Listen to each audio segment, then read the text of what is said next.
అవినీతి అక్రమాల్లో సీఎం జగన్మోహన్ రెడ్డి విక్రమార్కుడని జనసేన జిల్లా సంయుక్త కార్యదర్శి బడే కృష్ణ ఆరోపించారు. గురువారం జగన్నాథపురంలోని మున్సబుగారి జంక్షన్లో వైకాపా కుంభకోణాలపై ప్రజా చైతన్య యాత్రను నిర్వహించి నిరసన తెలిపారు. జనసేన పార్టీ జిల్లా సంయుక్త కార్యదర్శి బడే కృష్ణ ఆధ్వర్యంలో జరిగిన ఈ కార్యక్రమంలో రాష్ట్ర సంయుక్త కార్యదర్శి వాసిరెడ్డి శివ పాల్గొన్నారు. ఈ సందర్భంగా బడే కృష్ణ, వాసిరెడ్డి శివలు మాట్లాడుతూ వైకాపా నాయకుల దోపిడీని ప్రజలు గమనిస్తున్నారని, వచ్చే ఎన్నికల్లో గుణపాఠం చెప్తారని చెప్పారు. కార్యక్రమంలో జనసేన పార్టీ నాయకులు బస్వాని నాగబాబు, మల్లెపూడి శివాజీ యాదవ్, మల్లాడి నందకుమార్, వరిపల్లి ప్రసాద్, వెంప ప్రసాద్, గోగు సతీష్, చోడిపల్లి సత్యవతి, ధారపు శిరీష, రచ్చ ధనలక్ష్మి, చింతా దుర్గం తదితరులు పాల్గొన్నారు. జగన్ రెడ్డి 2887 కోట్లు తినడం జరిగింది.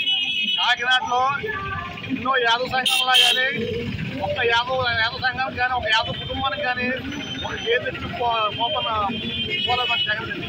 కానీ రికార్డుల్లో చూపించి 2887 కోట్లు తినడం జరిగింది.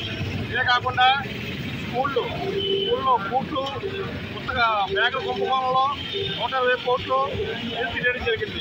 ఇవే కాకుండా జగనన్న విస్తరాల పేరిట 30,000 కోట్లు తినేయడం జరిగింది. మరి జగనన్న విస్తరాలు చూసుకుంటే ఇక్కడ కాకినాడ సిటీ నుంచి చూసుకుంటే కాకినాడ 15 కిలోమీటర్ల దూరంలో ఉన్న కోమరగిరి సముద్రం పక్కన ఉన్న ప్లేస్లో తుఫాన్ గారు మునుకోవడం జరిగింది. అక్కడ ప్లేస్ ఇవ్వడం జరిగింది. అలాగే ఇక్కడ జగన్పురం చూసుకుంటే జగన్పురం నుంచి 5 కిలోమీటర్ల దూరంలో ఉన్న తొలంగలో ప్లేస్ ఇవ్వడం జరిగింది. తొలంగలో ఆ స్థలాలు ఎక్కడ ఉన్నాయో కూడా తెలియదు, దారి కూడా తెలియదు. అటువంటి ప్లేస్లో ఇల్లు స్థలం ఇవ్వడం జరిగింది. ఈయన అంటాడు పేదలకి పెద్ద దారి ఇస్తాం అంటాడు. పేదలకేమో చెల్లి స్థలం, ఈయనకేమో విలాసంలో భవనాలు. పెద్దదారులు ఎవరో ఈ జగన్ రెడ్డి, జగన్ పాలకులే పెద్దదారులు. ఇలా చెప్పుకుంటూ పోతే ఇంకా స్కాములు చాలా ఉన్నాయి. జై హింద్, జై జనసేన. ఈ రోజున మా జనసేన పార్టీ అధ్యక్షులు పవన్ కళ్యాణ్ గారు కాకినాడలో వచ్చారు. ఈ సందర్భంగా జగన్మోహన్ రెడ్డి చేసిన అక్రమాలతో పాటు కాకినాడ నగరంలో జరుగుతున్న అక్రమాలు, కాకినాడ నగరంలో ప్రజలు పడుతున్న ఇబ్బందులన్నీ కూడా వారి దృష్టికి తీసుకెళ్తాం. ఖచ్చితంగా ఆయన కూడా సానుకూలంగా స్పందిస్తారని ఆశిస్తాం. ఈ రోజున కాకినాడ నగర ప్రజలు ముఖ్యంగా హౌసింగ్ విషయంలో చాలా ఇబ్బంది పడుతున్నారు. అలాగే వాటిల్లో కూడా చాలా సమస్యలు ఉన్నాయి. స్మార్ట్ సిటీ పేరు చెప్పి ఇక్కడ కొన్ని వేల కోట్ల నిధులు చేయడం జరిగింది. కానీ ఈరోజు స్మార్ట్ సిటీ చూస్తే పారిశుద్ధ్యం కానీ మిగిలిన విషయాల్లో కూడా చాలా ఇబ్బందులు పడే పరిస్థితులు ఉన్నాయి.